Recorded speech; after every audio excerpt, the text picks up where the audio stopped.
ఎంతో ఆశపడుచున్నది, అది సొమ్మ చెల్లుచున్నది. జీవం గల దేవుని దర్శించుటకు నా హృదయమును నా శరీరమును ఆనందముతో కేకలు వేయుచున్నది. సైన్యములకు అధిపత్యగు యెహోవా, నా రాజా, నా దేవా, నీ బలిపీఠమునొద్దనే పిచ్చుకలకు నివాసము దొరికెను, పిల్లలు పెట్టుటకు వాన కోవెలకు గూటి స్థలము దొరికెను. మందిరం నందు నివసించు వారు ధన్యులు, వారిని స్తుతించదురు.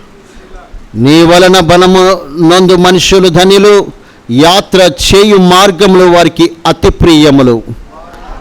లోయలో పడి వెలుచు దాని చెలెమంగా చేదు, తొలకరి వాన దానిని దినముగా కప్పును. వారు నానాటికి బలాభివృద్ధి నొందుచు ప్రయాణము చేయుదురు. వారిలో ప్రతివాడు సియోనులో దేవుని సన్నిధి కనబడును.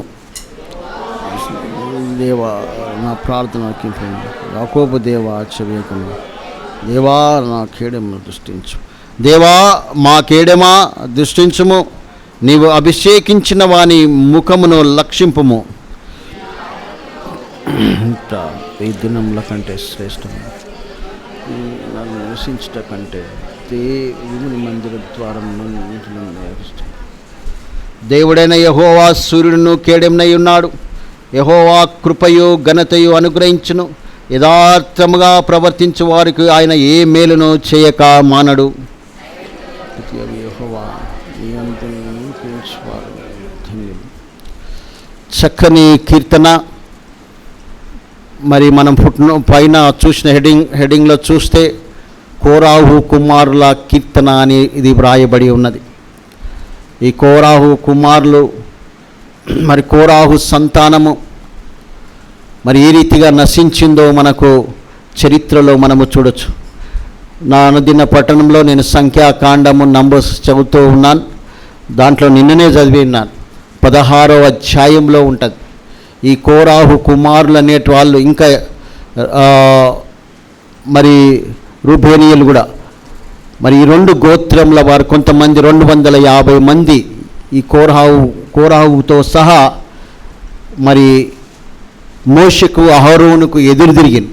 మీరే పరిశుద్ధులా, మేం పరిశుద్ధులం గామా అని సేవకులకు దేవునిచే ఏర్పరచబడిన వారికి ఎదురు తిరిగింది.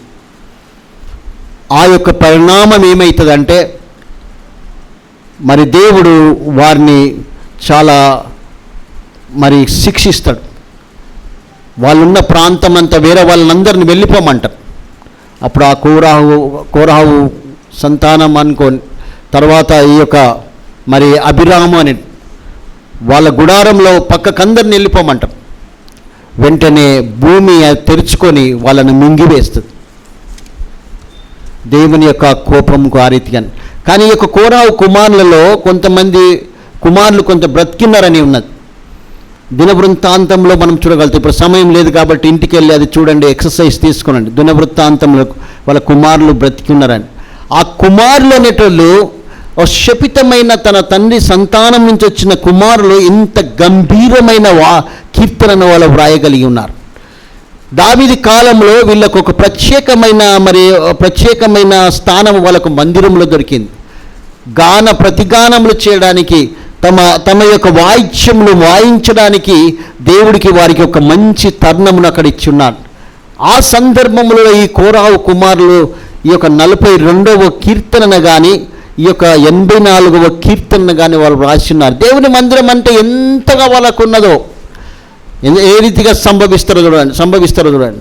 సైన్యములకు అధిపతి యెహోవా నీ నివాసములు ఎంత రమ్యములు. ఆయన నివాసములు ఎంత రమ్యములు. ఒకసారి ప్రత్యక్ష గుడారం గురించి ఎప్పుడైనా మీరు ధ్యానించినరా? ఆ సీనరీస్ ఎంత చక్కగా ఎంత వర్ణిస్తాడంటే నిర్గమ కాండం నుంచి మొదలు పెడితే లేవి కాండంలో కూడా అక్కడ కూడా ఉంటుంది. ప్రతి ఒక్క మెజర్మెంటు దేవుడు అక్కడ వారికి ఇచ్చున్నారు. ఈ యొక్క క్యాలిక్యుల ఇంత లెంత్ వెడ్త్ హైట్ ఉండాలని చెప్పిండు. దానికి ఏ రకంగా దానికి అలంకరించాలని కూడా కేరూబులతో ఆ రీతిగా అలంకరించమంటాడు. సో కాబట్టి ఆ అలంకరణ అనేది కాదు కానీ, అది కనులకు కనిపించేది కాదు కానీ, అది చూసినా కూడా ఎంతో చక్కగా రమ్యముగా ఉంటుంది ఆయన నివాసములు. కానీ ప్రాణాత్మ శరీరములతో దేవుని సన్నిధిలో గడుపుట అనేది, దావీదు మహారాజు అయితే ఆయనను ఆరాధించినప్పుడు, లేకుంటే ఆయనను ఆ మందసం పెట్టెను తీసుకొని వచ్చినప్పుడు, నాట్యం ఆడినప్పుడు తాను మైమరిచిపోయినాడు. ఒక రాజు, మహారాజు అని కూడా మర్చిపోయినాడు, దేవునితో లీనమైపోయినాడు. అది ఆ యొక్క రమ్యత్వం చూసిండు కాబట్టి దావీదు మహారాజు కూడా అందుకే ఆ మందిరం విషయంలో అనేకమైన తన సాక్ష్యము వెల్లడి, చిరకాలము నేను యెహోవా మందిరంలో నివాసము చేసేదనని ఉన్నాడు. ఇక్కడ కోరాహు కుమారులు కూడా ఆ అనుభూతితో, అంటే ప్రాణాత్మ శరీరములతో, మరి పూర్ణ హృదయముతో అంటారు, పూర్ణ బలముతో అంటారు. యెహోషువ కానీ కాలేబు కానీ దేవుణ్ణి ఏ రీతిగా ఇచ్చేసిన పూర్ణ మనసుతో అంటారు. పూర్ణ మనసుతో వాళ్ళు చేస్తే ఆ యొక్క మందిరం అది ఆ రమ్యములై ఉన్నాయి. కంటికి కనిపించే రమ్యములు కాదు. యెహోవా సైన్యగలపతి యెహోవా నీ నివాసములు ఎంత రమ్యములు, ఎంత సౌందర్యముగా, ఎంత అందముగా ఉంటవి. యెహోవా మందిరామం చూడవల్లని నా ప్రాణం ఎంతో ఆశపడుచున్నది, అది సొమ్మసిల్లుచున్నది అంటాడు. యెహోవా మందిర ఆవరణము అంటున్నాడు. ఇక్కడ మందిర ఆవరణము ఉంటుంది, పరిశుద్ధ స్థలము ఉంటుంది, అతి పరిశుద్ధమైన స్థలము ఉంటుంది. ఆ మందిర ఆవరణంలోనే అంటారు. ఇంకా ఇదే 84వ కీర్తనలోనే ఇక్కడ చూస్తూ ఉంటే, భక్తిహీనుల గుడారం నివసించిన దేవుని మందిర ద్వారం నొద్దుట నాకు ఇష్టం అంటాడు. ద్వారం ఖాళీ ఆయన సన్నిధిలో ఉంటే చాలంతే, ఆ మందిర ఆవరణంలో ఉంటే చాలంటాడు.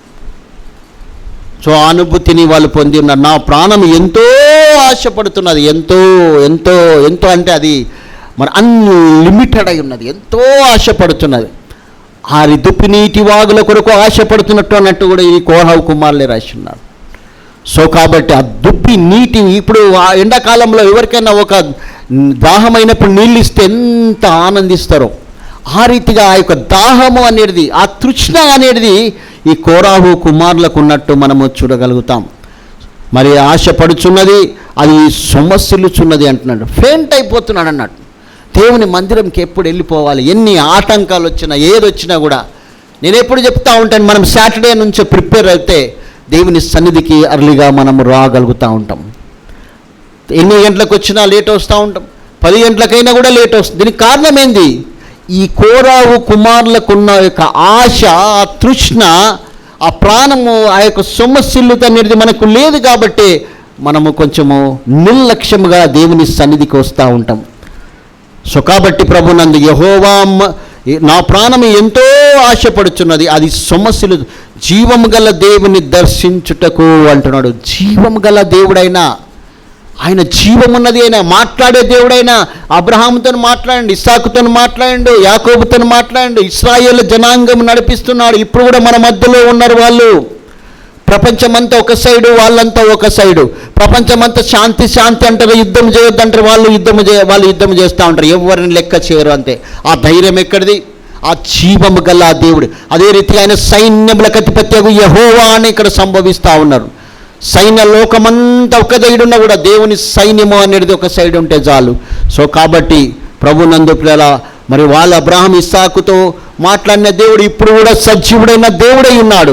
వాళ్ళు ఒక కోటి మంది కూడా లేరు, 90 లక్షల మంది కూడా లేరు.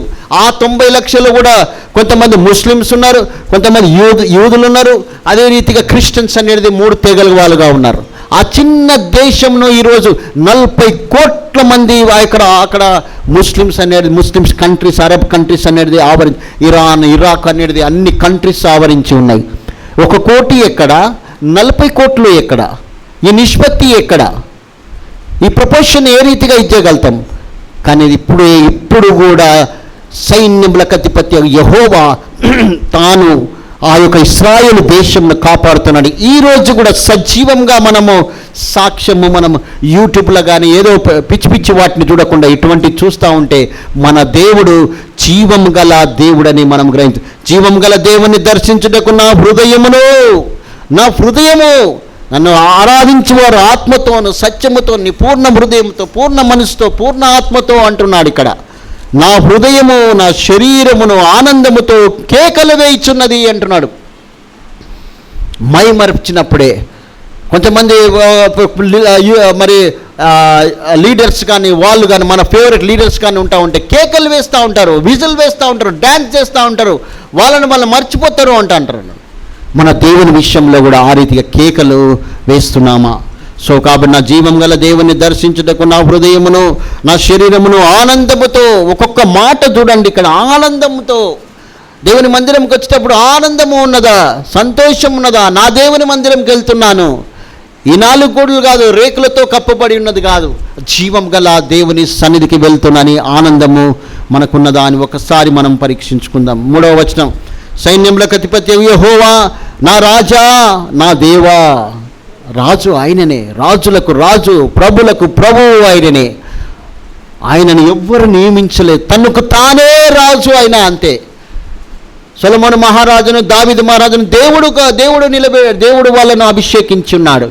కానీ ఈ రాజు, ఈ యువరాజు యేసుక్రీస్తు తండ్రి అయిన దేవుడు, మహాత్మ్యము కలిగిన వాడు, ఎవరైనాకు పవర్ ఇవ్వలేదు, ఎవరైనాకు రాజ్యాధికారం ఇవ్వలేదు, ఆయననే నిజమైన రాజు అయి ఉన్నాడు.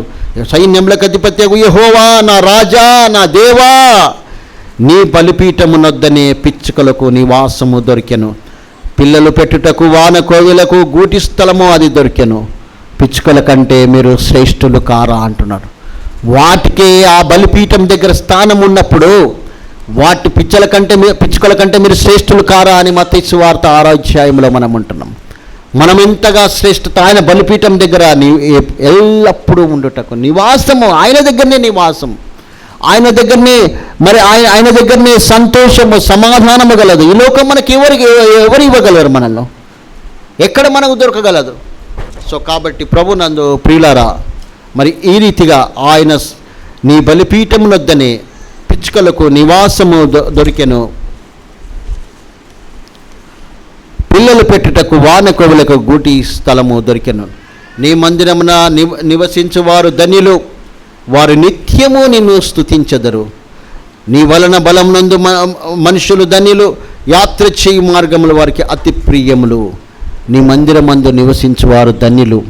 ధన్యులు అంటే అర్థం ఏంటంటే, యాంప్లిఫైడ్ బైబిల్లో ఉన్న అర్థం ఏంటంటే, వేరే వాళ్ళు అసూయపడటంత జీవితం మనము జీవిస్తుంటే, సాక్ష్యము మనం కలిగి ఉంటే, అటువంటి ఆత్మీయమైన జీవితం, ఆ పవరు అని, ఆ షకీన మహిమ, ఆ పరిశుద్ధాత్మని యొక్క మహిమ మనల్ని ఆవరించి ఉన్నప్పుడు వాళ్ళు అసూయ చెందాలి. అరే వీళ్ళ దేవుడు ఏంటి, వీళ్ళలో ఉన్న రహస్యం ఏంది, ఎప్పుడు చూడుసు వీడు ఆనందం ఉంటారు, వీళ్ళకి ఏమున్నా లేకున్నా, ఏ రీతిగానో, ఏ రకమైన ఆస్తి అంతస్తు హోదా మరి ధనము కానీ ఏది లేకున్నా కూడా వీళ్ళు ఇంత సంతోషంగా ఎత్తుకున్నారు. ఈ దేవుని బిడ్డలు ఎందుకు ఈ ప్రత్యేకంగా ఉన్నారు అనే దాన్ని వాళ్ళు అసూయపడేటంతగా ఉంటే అప్పుడు మనము ధన్యులమైతామని అర్థం ఉన్నది. సో కాబట్టి దేవుని మందిరంలో నివసించు వారు ధన్యులు అంటున్నారు. మనం ఎంత ధన్యులమో కదా. వారు నిత్యము నిన్ను స్తుతించెదరు. చివరిగా ఏంటంటే, నీ ఆవరణములో ఒక్క దినము గడుపుట 1000 దినముల కంటే శ్రేష్టమను. 1000 దినములు ఎక్కడ, ఒక్క దినము ఒక్క గడియ అంటున్నాడు ఇక్కడ. ఒక దినము గడుపుట, ఒక్క దినము 24 గంటలు ఆయన సన్నిధిలో గడుపుతామా? ఎన్ని గంటలు ఆయనకు సమయం మనం కేటాయిస్తున్నాం? ఒక 2 గంటలే ఇక్కడ మనం కేటాయిస్తామా?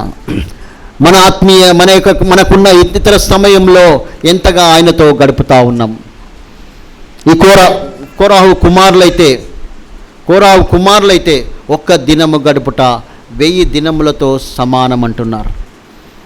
సో ఒక్క దినము కన్నా మనం గడపగలుగుతాం. ఒక దినం అంటే 24 గంటలు. ఆ 24 గంటల్లో ఎంతగా దేవునికి ఇస్తున్నాం? కాబట్టి ప్రభునందు ప్రియులారా, ఆ 24 గంటల్లో ఆయనకు ఒక 10వ భాగమైన ఇద్దామా?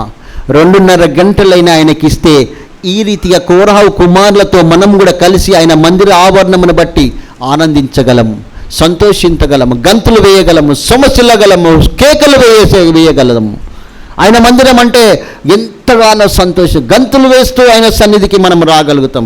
నీ ఆవరణంలో ఒక్క గడుపుట 1000 దినముల కంటే శ్రేష్టం. ఇంతకుముందే చెప్పిన ఆవరణం అంటే ఔటర్ కోర్ట్, ఇంకా చాలా పరిశుద్ధ స్థలంకు రావాలి, అతి పరిశుద్ధమైన స్థలంకు రావాలి. ఇప్పుడైతే ప్రభునందు పిల్లల మనకైతే ఆ యొక్క అతి పరిశుద్ధమైన స్థలములో వచ్చి ఆరాధించడానికి దేవుడు మనకు ఆధిక్యత ఇచ్చున్నాడు.